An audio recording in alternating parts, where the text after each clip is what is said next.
Morning, guys. Welcome to Coffee Chat. Wow, guys, just look in there. There is coffee in the cup, believe you me. Now, what's in the coffee? That's what everyone wants to know. Well, I'll tell you what. It's nothing big deal. Guys, it's just a little bit of hazelnut syrup, some actually natural cream and things like that, and of course the coffee and what, and sometimes we throw some cinnamon shavings in there too. That's what's in the coffee right there. Guys, are we ever looking up for a really amazing day? A lot of stuff happening today. Of course, the big one is the Fed meeting coming out and stuff like that. Now, a lot of people, I think it's like 99+% are expecting that, hey, we're just going to stay paused when it comes to an interest rate thing. But guys, I'm going to tell you something. This is how these central banks do it. They all work together in unison. And you got the Bank of Canada just today actually cutting rates by 25 basis points. I suspect you're going to watch the ECB do it. And sometimes I think they get together like, okay, I'll tell you what, you go first, and then you do it, and then we'll do it. See, I absolutely believe that the Fed is going to be cutting rates. I had zero doubt about it. But it's going to be like some theater and a dog and pony show. You're going to have, Jerome Powell coming up there. Oh, no, we're just pausing rates. Then you're going to have Trump, slap back, say, oh, that's unacceptable. You're hurting the American people, and on and on. And then, there's going to be this little tug of war. And then the central bank's going to get exactly what it wants, an excuse to cut rates. Boom, right there. That is exactly what I believe. Every one of these markets all lives and breathes based on the debt market, guys, and they're going to do it. In fact, it's the government's greatest temptation. They are going to do it. The name of the game is inflate, inflate, inflate. That's what it is. And that's what I expect to see happen now. Guys, when that happens, what do you think happens to the dollar? Well, hey, dollar goes down, doesn't it? And in terms of its purchasing power, but what happens to assets, equities, this digital asset space, things like that? Well, they appreciate against the dollar. And that's where I think we're going to see a big time move in this space. Now, something else today that is really coming up is you got RFK Jr. going out there for his confirmation hearing. And guys, this is really, really big because, of course, it also affects the economy in a massive way in terms of like all the health and stuff and how they want to change, hey, the food rules. And by the way, you got to admit, look, back when we were kids, when what we ate was real, man. Now you look at I don't know you, but you can barely even pronounce half the ingredients that are on the box or the can or whatever it is.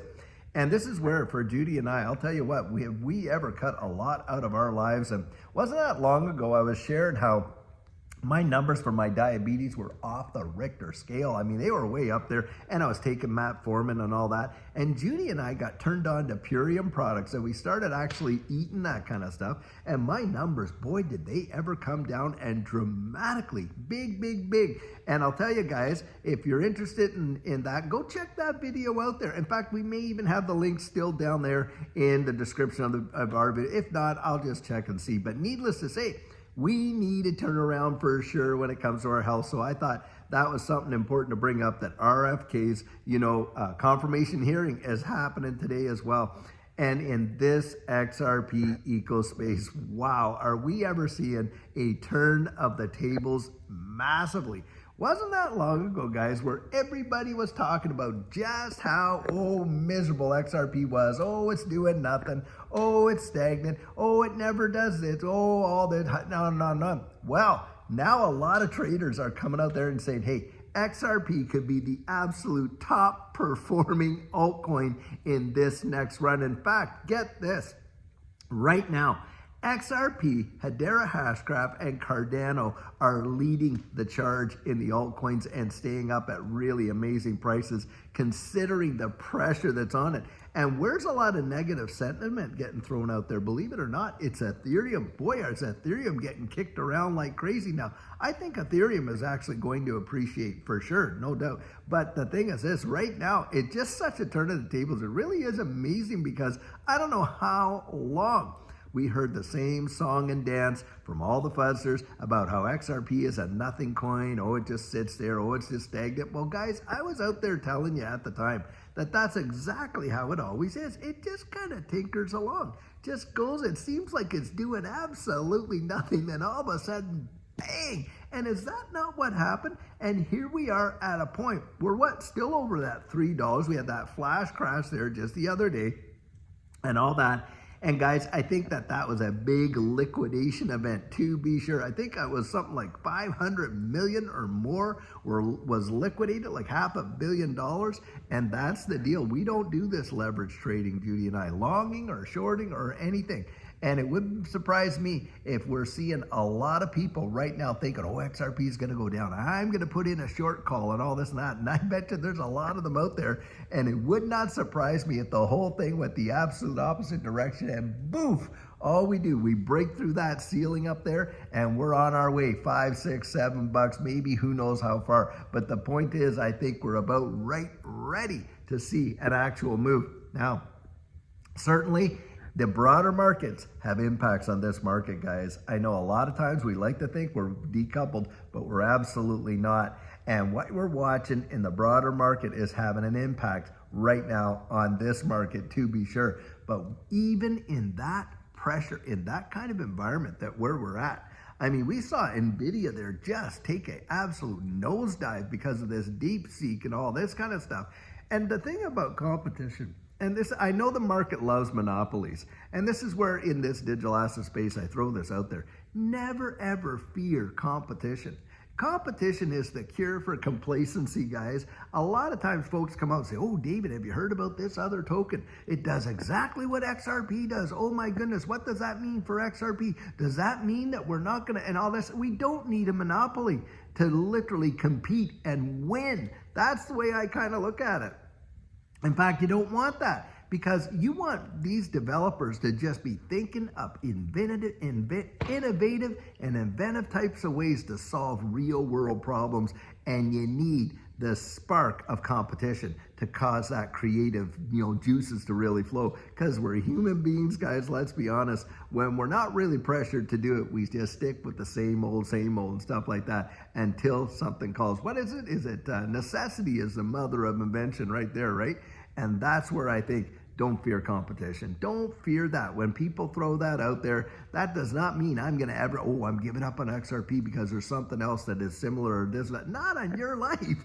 I mean, that's the way I kind of look at it. Hey, think of the big three. If they all did that, all these car companies around the wide world, there could only be one kind of car because, no, guys, that's not how it works. And that's how markets work. You need to have that competitive edge, that kind of pressure up there that really keeps the markets alive. That's how I kind of look at it.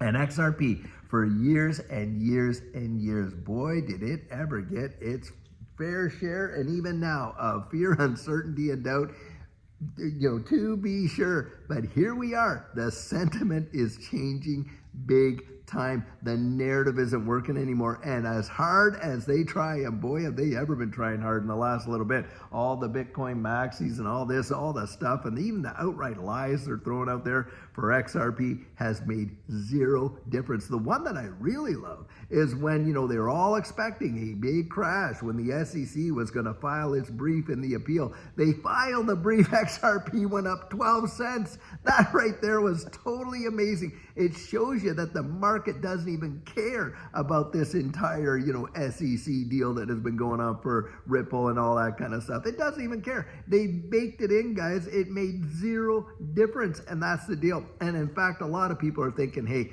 they're waiting for Paul Atkins to get in there, get confirmed, get in there, and then they're going to pass him the baton and allow him to get that victory, which is going to be the whole settlement and the putting to bed of this whole case. And a lot of people are actually baking that right in. And so really, really amazing to see. Guys, keep your focus on there and see how things are turning about. But I do believe, we're on the threshold. I think things are really changing, and it could happen way faster than what most people expect. I know a lot of people are thinking, oh, well, this bull run's just going to keep on going. Look, guys, I'll say this much. So good. I'll say this. For every bear market, there has been a bull market. Well, for every bull market, there is also a bear market. Now, the thing is this. When it comes to these shifts, the deal is we don't know when or how long, how high, how deep That's really it is, right? And so that's where you're putting your speculative play for sure. But the fundamentals stay the same in that regard. Now, I do believe with regulatory clarity that's coming in, and I suspect it'll even be before the end of 2025, maybe beginning of 2026, it'll be all done. Well, that framework obviously is going to take a lot of risk off of it. Why? Because now we have all what we've been wanting, the regulatory framework of what it's going to take. And look at what's going on with MiCA in the EU, you know, when you're talking about their regulatory framework for this digital asset space. Oh, and by the way, Crypto.com has just come out and said, hey, they're delisting USDT Tether from their platform over in the EU. Do you not think that that is going to provide a massive opportunity for RLUSD to go in and gobble up and vacuum up that, you know, that space, you know, and take a big bite of that market share that USDT is not going to have? See, I don't think that USDT is literally just going to crash overnight. I think it's just going to lose market share bit by bit by bit by bit. That's what I really think is going to go down. And the reason they're doing it is because, hey, Tether cannot meet the MiCA requirements. And that's what it is right there. That's a big time deal. And you're watching it. I think it just minted like another $1 billion worth of USDT. Well, where did they come up with that? And then they're going to use it to go prop up the price of Bitcoin, and then Bitcoin is the underlying.